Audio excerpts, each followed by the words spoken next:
ബെർസാനയിലെ പുണ്യഭൂമിയിൽ കീർത്തിതയുടെയും ഋഷഭാനുവിന്റെയും രാജകീയ ഭവനത്തിൽ ആനന്ദത്തിന്റെ അലകൾ ഉയർന്നു. വർഷങ്ങളുടെ കാത്തിരിപ്പിനും പ്രാർത്ഥനകൾക്കും ശേഷം അവർക്കൊരു പെൺകുഞ്ഞ് ലഭിച്ചിരിക്കുന്നു. ആ കുഞ്ഞിന്റെ ജനനം തന്നെ ഒരു അത്ഭുതമായിരുന്നു. രാധാറാണിയുടെ പിതാവായ ഋഷഭാനു ദിവസവും യമുനാ നദിയിൽ ഭക്തിയോടെ സ്നാനം ചെയ്യുകയും ഒരു കുഞ്ഞിനായി ഹൃദയമൊരുക്കി പ്രാർത്ഥിക്കുകയും ചെയ്യുമായിരുന്നു. ഒരു ദിവസം പതിവ് പോലെ അദ്ദേഹം യമുനാ നദിയുടെ തീരത്ത് പൂജയിൽ മുഴുകിയിരിക്കുമ്പോൾ നദിയുടെ മധ്യത്തിൽ ഒരു ദിവ്യമായ താമര വിരിഞ്ഞു. സൂര്യനെ പോലെ തിളങ്ങുന്ന സ്വർണ്ണവർണ്ണമുള്ള ആ താമരപ്പൂവിന് ചുറ്റും വല്ലാത്ത ഒരു പ്രഭയായിരുന്നു. വിസ്മയത്തോടെ അദ്ദേഹം അടുത്തേക്ക് ചെന്ന് നോക്കിയപ്പോൾ ആ താമരപ്പൂവിന്റെ ഹൃദയഭാഗത്ത് കണ്ണുകൾ അടച്ച് ശാന്തമായി ഉറങ്ങുന്ന ഒരു ശിശുവിനെ കണ്ടു. ആ ദിവ്യ ശിശുവിനെ ഋഷഭാനു എടുത്ത് സന്തോഷത്തോടെ വീട്ടിലേക്ക് കൊണ്ടുവന്നു. തുടർന്ന് ആ ദമ്പതികൾ ആ കുഞ്ഞിന് രാധ എന്ന നാമം നൽകി, പ്രണയത്തിന്റെ രാജ്ഞി. എന്നാൽ ആ ദിവ്യ ശിശുവിന്റെ കണ്ണുകൾ അടഞ്ഞു തന്നെ കിടന്നു. രാധാറാണിയെ കണ്ട് ആനന്ദിച്ചവർക്ക് ഈ കാഴ്ച ഒരു ദുഃഖമായി മാറി. ഋഷഭാനു രാജാവ് രാജ്യത്തെ ഏറ്റവും പ്രഗത്ഭരായ വൈദ്യന്മാരെ ക്ഷണിച്ചു വരുത്തി. അവർ പലതരം ചികിത്സ നൽകി. പലരും പലതരം ഔഷധങ്ങൾ പരീക്ഷിച്ചു. പക്ഷേ ഒന്നും ഫലിച്ചില്ല. രാധാറാണി പുറമെയുള്ള ലോകത്തിന്റെ വർണ്ണങ്ങളോ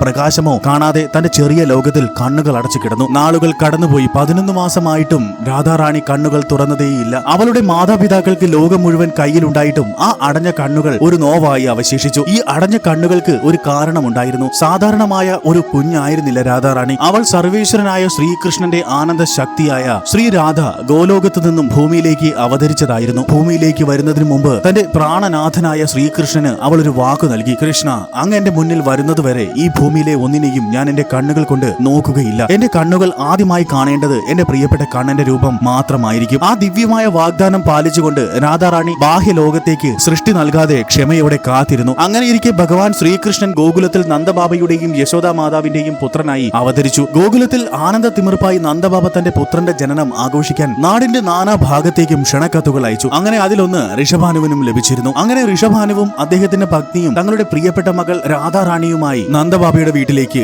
യാത്ര തിരിച്ചു. ഗോകുലത്തിൽ വലിയ ജനക്കൂട്ടമായിരുന്നു. കുഞ്ഞു രാധയെയും വഹിച്ചുകൊണ്ട് അവർ നന്ദബാബയുടെ വീട്ടിലെത്തി. യശോദാ മാത തൊട്ടിലിൽ കിടക്കുന്ന ചിരിക്കുന്ന ഓമനയായ കൃഷ്ണനെ എടുത്ത് ഋഷഭാനുവിനെയും ഭാര്യയെയും കാണിച്ചു കൊടുത്തു. ആ നിമിഷം രാധാറാണിയുടെ മാതാപിതാക്കൾ പോലും പ്രതീക്ഷിക്കാതെ ആ ദിവ്യ നിമിഷം സംഭവിച്ചു. കുഞ്ഞു കൃഷ്ണൻ രാധയുടെ തൊട്ടടുത്ത് വന്നപ്പോൾ 11 മാസമായി തുറക്കാതിരുന്ന ആ താമരയിതൾ പോലെയുള്ള കണ്ണുകൾ സാവധാനം തുറന്നു. ആദ്യമായി ഈ ലോകത്തെ കാണുന്ന കുഞ്ഞു രാധയുടെ കണ്ണുകൾ നേരെ പതിഞ്ഞത് തന്റെ വാഗ്ദാനം നിറവേറ്റാനായി മുന്നിൽ പുഞ്ചിരിച്ചു നിൽക്കുന്ന ഓമനയായ ബാലകൃഷ്ണന്റെ മുഖത്തേക്കായിരുന്നു. രാധയുടെ മുഖത്ത് വിരിഞ്ഞ ആ ദിവ്യമായ പുഞ്ചിരി കണ്ടപ്പോൾ ചുറ്റുമുള്ള എല്ലാവരുടെയും കണ്ണുകൾ നിറഞ്ഞൊഴുകി. അവരുടെ ഹൃദയം ആനന്ദം കൊണ്ട് തുളുമ്പി. ലോകത്തിലെ ഏറ്റവും മനോഹരമായ കാഴ്ചയായിരുന്നു അത്. രാധ തന്റെ ദിവ്യമായ വാഗ്ദാനം പാലിച്ചു. ആ നിമിഷം ആ ലോകം മുഴുവൻ അവരുടെ ദിവ്യ പ്രണയത്തിന്റെ സാക്ഷികളായി മാറി. അവരുടെ പ്രണയം കാലതീതമായി എന്നും നിലനിൽക്കുന്ന പരിശുദ്ധമായ ഭക്തിയുടെ പ്രതീകമായി മാറി. രാധേ രാധേ.